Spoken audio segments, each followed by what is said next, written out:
loss for the Utah Jazz against Luka Doncic and a very good Dallas Mavericks team, a deceptively good Dallas Mavericks team. It's the Hoops Nerd postgame show. If you're new here, make sure you like and subscribe, especially if you're a Jazz fan or a Dallas Mavericks fan. That would be great. All right, let's talk about the Dallas Mavericks first. Let's just dive into this. The story of the Dallas Mavericks, as always, is Luka Doncic and how incredible he is. I honestly tonight, this Jazz Mavericks matchup is becoming rivalry, and I can tell when things are becoming a rivalry because how annoyed I am when a certain team beats the Jazz. Like, I didn't want to really do this one tonight because I was pissed. I wanted the Jazz to beat them. And Luka Doncic and the Dallas Mavericks got one on the Jazz. And you know what? Let's just give credit to Luka Doncic. We can just be honest and grown-ups about things even if we don't want to be. But Luka Doncic tonight put up an incredible line, 35 points, 16 rebounds, 7 assists. You cannot argue with those numbers. They're unbelievable. Now, whether this team is good enough to go beyond and beat the Jazz in a playoff series, we'll see. The Jazz were on there. This was the third game in 4 nights, the second night of a back-to-back, and the Jazz were obviously tired, but you've got to give credit to Luka Doncic and taking advantage of that. The thing I always notice with Luka Doncic, outside of other things we'll talk about in a second, is that his ability to control a game is pretty remarkable. I think he's 23. He uses his size incredibly well. Like, he is a big body, and, you know, you can see that just an example of him using his size so well is just that 16 rebounds. The guy is just big. He's huge. And the fact that he handles the ball so well, passes it so well, sees the game, and then can score and then uses his size to create space and get shots off is just what makes him really special. So he is that prototype that all teams want, that big playmaking wing that can just kind of control the game, and we've seen what he can do in the playoffs, and he's really good. Now we could talk about the whining and the complaining and the all sorts of things that come with that, but we'll just move on because I don't know, because I don't want this to be the Luka Doncic show. This is a Utah Jazz postgame show. All right. Let's talk about the Utah Jazz a little bit. It's a tough loss. I will say, though, that because this is the third game in 4 nights, the back end of the back-to-back, I did not have big hopes for it. I wrote the SLC Dunk preview. You guys should be going to SLC Dunk and reading everything, right? Reading everything on that site. But lately I've been writing, and we've been doing some DraftKings things, and DraftKings had the Mavericks favored by 2.5. And so if you bet on the Mavericks, you made some money tonight because they covered. And honestly, that was probably an easy choice because it's the 10th game on the road for the Jazz, third game in 4 nights. Like I said, back end of a back-to-back. It is just tough to win when you are in that situation. You just never bet on a team in that situation. You never do. If you do the numbers, if you wanted to make a lot of money, you would have put like $10,000 on the Mavericks tonight. If you had that kind of money in your bank account, and it would have been easy money. The numbers aren't there on situations like this. And so for the Jazz to come back, they were down by like 15, 20 points, is pretty awesome. I'm not going to lie. That is a pretty impressive thing for this Jazz team to do on considering the circumstances, you know? And let's just look at the numbers a little bit. So we've been a little hard on Royce, and the defense from Royce this year has just not been quite good enough. It's just not. But Royce offensively has been really solid. And what I really want to see from Royce is this. Shoot that 3. Royce, shoot that 3. Because when he shoots it, he's making it. And we just need Royce to shoot it more. And this offense is so much different when you have Royce O'Neal taking open threes and burying them. It's like we talked about last season. Honestly, this offense, and which, by the way, this offense is still number 1 in the NBA. And we can pull some things up. But this offense is number 1 in the NBA by a bunch. And so when you have Donovan Mitchell, option number 1, Bojan Bogdanovic has become option number 2 for this team because Mike Conley's starting to look really rough. And it's starting to be something that we need to, I don't know. Can the site work tonight, please? Is that possible? Oh no, did I go to scores? We're going to stats. All right. Stats. Okay, here we go. Let's look at this. All right, we're going to pull this up, and we'll just look. We're going to switch to team stats, and we're going to go to advanced. So, by the way, whenever you see someone saying ranked defense, this is what they're doing. They're going to this screen. It's the advanced stats thing here. What is going on? Not dash. What the heck? And I have this bigger because people said it was easier to read. Let's go to general. Okay, here we go. Advanced. Okay, here we go. Thanks a lot, NBA.com. Okay, so defensive rating. This is the best defense in the NBA. Interestingly enough, Golden State Warriors right now. Best defense in the NBA this season. Interesting in terms of efficiency. The thing I wanted to show is the Dallas Mavericks are number 6. Number 6. It's actually really surprising, right? This is a sign that Jason Kidd has done a good job with this Dallas Mavericks team. They are number 6 for the season in defensive efficiency. Utah has dropped. Utah's number 14 in the NBA now in defensive efficiency. Not good enough. It's just not working. You know? So anyways, 2021, all games, regular season, we're looking at the defensive rating. Dallas is number 6. Utah's number 14 in the NBA. That's crazy. That's not the sign of a championship caliber team. This needs to get better if the Utah Jazz want to win a playoff series. I think the Jazz, honestly, after tonight, if they play the Dallas Mavericks, I think they beat them. After tonight, I'm actually a little more convinced. I mean, this Jazz team had no reason to be in this game at all, and they actually fought back, and it looked pretty good. And there were some things at the end that were really questionable, some things that should have changed. But 14 for Utah in defense. But the point I wanted to make is, look at this. The number 1 offense in the NBA, still the Utah Jazz. And by like a lot. Look at how many teams are here at just 113. Utah's 2 points better. 2 points better. It is interesting the Jazz are the number 1 offense in the NBA and the number 14 defense. And the eye test kind of proves it. But what's interesting is I think this offense could be even better when Royce O'Neal is taking those open threes. Because here's the thing. Last few games, Bojan Bogdanovic, by the way, has been just absolutely flames coming out of his hands. Tonight, he was 4 for 8 from 3, 7 for 11 from the field. It's really awesome to see. I think that finger is looking a little better. So this actually makes me a little bit excited. Bojan's been awesome. Donovan Mitchell was tired. Just straight up. 9 assists again. Oh, my gosh. 9 assists.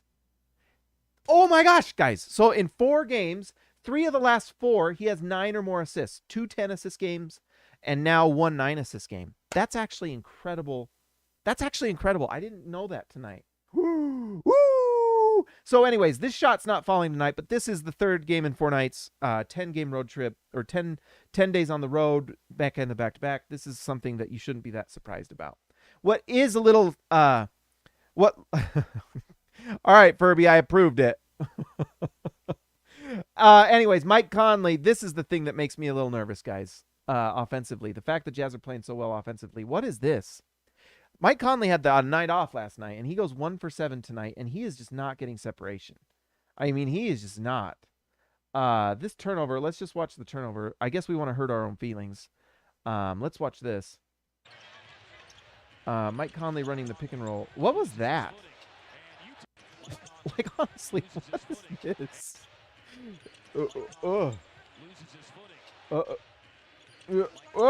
What is that? Come on in the chat. Everyone in the chat, let me know what that was. I'm not sure what that was. I am not sure. But that's kind of what we're getting from Mike Conley right now. It's not good. It's not good. One, he's not getting separation. He is not blowing by anyone when he gets to the rim. And so basically what Mike Conley has become is an off-ball three-point shooter. And by the way, he's fantastic. The numbers and the advanced numbers for Mike Conley with three-point shooting are incredible.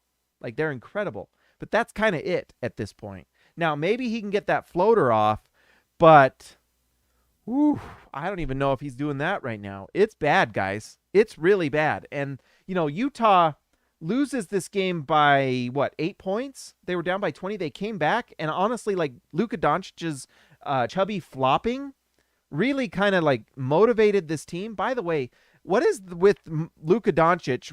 Red cheek Doncic, chubby, fat Luka Doncic, overweight Luka Doncic, coming to fat, dumpy pants Luka Doncic, flopping on the ground like a fat Chris Paul.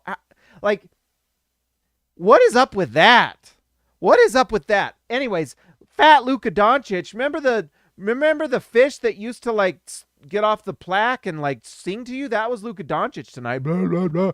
He comes off the floor flopping, and then he yells at the refs like the chubby fish. What is that? Did I mention that he's fat? Did I mention that Luka Doncic is fat? Anyways, that seemed to motivate this Utah Jazz team, and they come back. They're within 8 points. 8 points of the Dallas Mavericks. And you look at this performance from Mike Conley, who had the night off last night and only played 25 minutes. I mean, the guy is struggling. And, if this Utah Jazz wants to do anything in the playoffs, they need Mike Conley to do better than this. 3 points? Yeah. The other guy who quietly had a really rough night was Trent Forrest, who played 7 minutes, 55 seconds, 0 for 3 from the field. 2 of those were threes. I don't know what you're doing if you're having Trent Forrest shooting corner threes, by the way. That is just like bad. We had Rudy Gobert, who had a nice night, to be honest, but the misses that he had, I mean, we talked about it last game. The paint touches are just not good. It's just got to stop. I'd rather have Rudy shoot the ball 2 times instead of that. By the way, can we run a pick and roll with Rudy Gobert? For the love of, can we run more pick and roll? It is like the bread and butter of this team, and they just didn't have it. Somehow, this coaching staff has to figure out ways to get more pick and roll between these two guys. This man right here, Donovan Mitchell, the best pick and roll ball handler in the NBA. Facts. It is irrefutable. The stats show it, and I don't have them right now offhand, but it is irrefutable. The points per possession for Donovan Mitchell, when he's the ball handler in the pick and roll, is the best in the NBA, both in points produced and in efficiency. He's the best, just overall. And so you should literally not be running possessions with Donovan Mitchell unless he's off the ball without it being a pick and roll that he's running. And guess what? If he passes out of it, get it to Mike Conley, because you know what he should be doing? Shooting threes. Mike Conley, whose best skill is shooting threes, took one 3-pointer tonight. What is going on? What is this game plan tonight? Did we get out-coached by Jason Kidd? Because I think we got out-coached by Jason Kidd. When he's taking away your best skill from Mike Conley, why is he on the floor? He's too small to defend Luka, and that's what they're doing. They're hunting him. So what's he doing if he's not taking threes? Come on. And Donovan Mitchell takes 19 shots, but we can't figure out a way to make him better. And another thing that drove me nuts. Why aren't we hunting Luka Doncic? If you're putting Trent Forrest on the floor and he's taking corner threes, guess who's guarding him?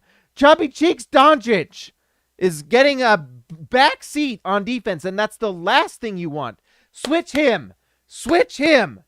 Get him guarding Donovan Mitchell. Make him back up. Make him work. He was not working tonight on defense. That is not okay. And I might watch this one again, but this guy right here, you want him guarding on the perimeter all night. Okay? All night. And if that means you're running pick and rolls with Jordan Clarkson, if that means you're running pick and rolls with Trent Forrest setting screens for Donovan Mitchell, so be it. But as long as we have Donovan Mitchell running pick and rolls with the ball in his hands, woof, there was a loose leaf. As long as the ball is in Donovan Mitchell's hands, we're doing well. But if you don't have the ball in his hands and you are hunting this person right here, ooh boy, put the bullseye on this guy. This guy has a lot to say, but I promise you he won't have a lot to say when he's guarding Donovan on the perimeter. I promise you that. Then this night might be different. By the way, here's the other thing that, and I want to give Jordan Clarkson some props tonight. I really loved what I saw from Jordan Clarkson. By the way, Jordan Clarkson +3, the only positive plus minus of the team. By the way, Jordan Clarkson was awesome tonight. So all of you guys all the Jordan Clarkson stands, all of you Philippines people, I love you a lot. Tonight I'm giving you your props. Jordan Clarkson was amazing. He was incredible. Please stop coming at me in the DMs. All right. Give me my props, okay? I'm talking good about Jordan Clarkson. He was awesome tonight. +3. And what I love the most is that he was driving to the hoop. When he is doing that, he's elite. And I can't remember the tweet. Someone tweeted it out. Someone ran best players in the NBA with the floater, and Jordan Clarkson is back, baby. He is running that floater game to masterful levels. Jordan Clarkson is fantastic, and tonight we saw it. It was great. And look at that, 4 free throws for Jordan. When he goes through the hoop, good things happen. Really good things happen. All right? And that's what I loved tonight. It was great. 19 points. Now, having said that, there was a point with like 4 or 5 minutes left that Quinn kept him in too long. He closed the game with Jordan Clarkson. Why? Because Mike Conley looked washed, if we're being honest. It wasn't working. It was bad. You 1 for 7, and he was getting attacked on defense. It was not good. It was really bad. So Quinn's solution tonight was to play Jordan Clarkson and close with Jordan Clarkson. Now, I can understand it because Clarkson had a good night, but it didn't go great, and the Jazz didn't well. Why did they not put in, okay, the play that drove me kind of nuts, and the play that I basically knew that this game was over. Remember the jump ball they had with Rudy Gobert against, I can't remember if it was Dorian Finney-Smith or it might have been, I can't remember. It was like Spencer Dinwiddie. It was like an obvious win for Rudy Gobert. Rudy Gobert was winning that tip. That was the point when you needed to put in take Jordan Clarkson out. And who would I have put in? Because guess what they do in the comments? They say, oh, you could coach this team.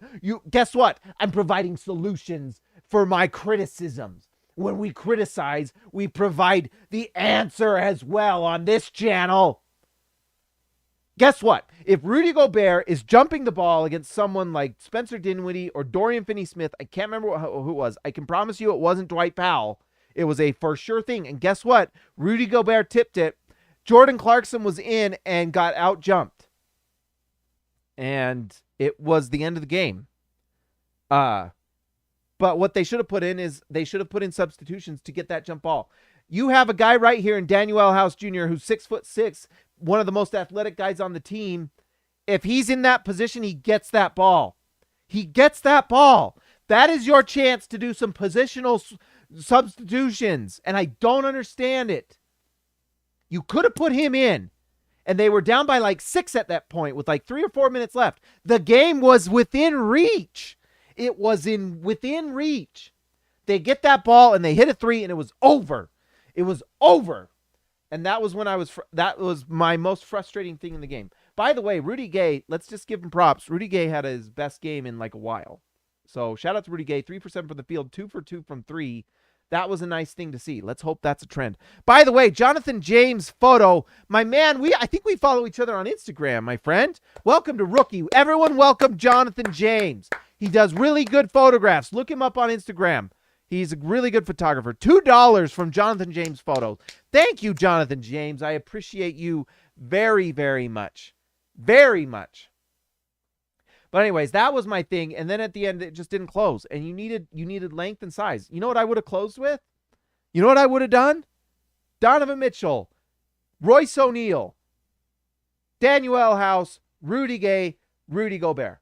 I would have closed with that lineup. And guess what? You've got size. You've got guys that can punish. You can rebound the ball. And you've got defenders. And guess what? That group would have rebounded that ball. They would have rebounded that ball. And then you have a ball at half court and you have a transition opportunity. Maybe you go all the way to the house. Because guess what? Jordan Clarkson was in the position to get that ball, and he did not. And it was too bad. And I'm not trying to dog on Jordan Clarkson because he was really good tonight. Like, really, really good. But he shouldn't have been in the game the last 4 or 5 minutes. He just shouldn't have. And that was a mistake. And they should have had Daniel House on the floor. And that's why I just kind of... Sometimes I don't understand this, just like we have to have these certain lineups and they have to play and we can never adjust outside of it. I'm sorry. At the end of the game with the Jazz, you need length and shooting and defense and Donovan Mitchell running the show. And guess what? If you don't think that will work, then this team ain't going anywhere. Because Donovan Mitchell and Rudy Gobert are your stars and you are winning with those guys. And if Donovan Mitchell can't win you the game, then you're just not winning the game. But Donovan Mitchell is the man. And you've at some point got to take the training wheels off, believe in your guy, give him the ball, and let him run the show. All right? It's too bad. It is way too bad that they couldn't win this game. Oh, it was just so painful. The other play that really hurt was when that rebound, Rudy Gobert got the rebound, Doncic gets the tip, and then he whined like a little baby, and the ball went out of bounds, and then they gave the ball back to Dallas, and they hit that three, and that was pretty much it. Painful loss. Painful loss. But I'm actually excited for this series in the playoffs. But Utah's got to be careful because they have a tough schedule the rest of the year. And they better hope that they can stay in that 4 or 5 spot, because if they start dropping games and they end up in like the 6th seed, they won't get to see Dallas. And I think they can beat Dallas in the first round. That's a first round series that they would want. But it's a tough schedule for the Jazz to end the season. All right, guys, like and subscribe to the channel. Let's give a shout out to our All-Stars. Tonight we got Jonathan James as a rookie, but let's talk about our All-Stars tonight. These are the guys that go all the way to the hoop. These are the guys that rebound the ball on the jump at the end of the game and get you a bucket at the end. They're not the guys that get out-rebounded on a jump ball, right? All right, let's give a shout-out to Christian House Money DeHaas. DeHaas, I got it right. Tyson Price, the price is right. Baby Elliott Matson, X marks the spot for Zintas. Jordan the Goat Best Roll. Joshua Hansen, the Danish Destroyer. And one Anton Warren. Ezekiel Raisibe, the man from down under. JT Buckets Wardell. Austin R. Grant, editor extraordinaire. Eric C. The C stands for champion. Donald Schooley schooling all of us. DW to CB, Darren Williams to Carlos Boozer. Jorge Arrizaga, mi amigo de abajo. Lee Christensen, drive in the lane. Patrick Akubo, the connoisseur. Robert Hall of Fame. DW Jazz going all the way. Guys, like and subscribe to the channel. If you're new here, if you're a Jazz fan, make sure you do. I would appreciate it. Look at that. We got it down a little bit. We're trying to get it down, but we're still trying to get in the good stuff and the live streams. We enjoy it, but we also got to make sure these are a little bit searchable and a little bit more enticing for people to click. Otherwise, everyone, go share it with your friends. Hopefully they all like and subscribe. I would like it. All right, guys, I will talk to you next.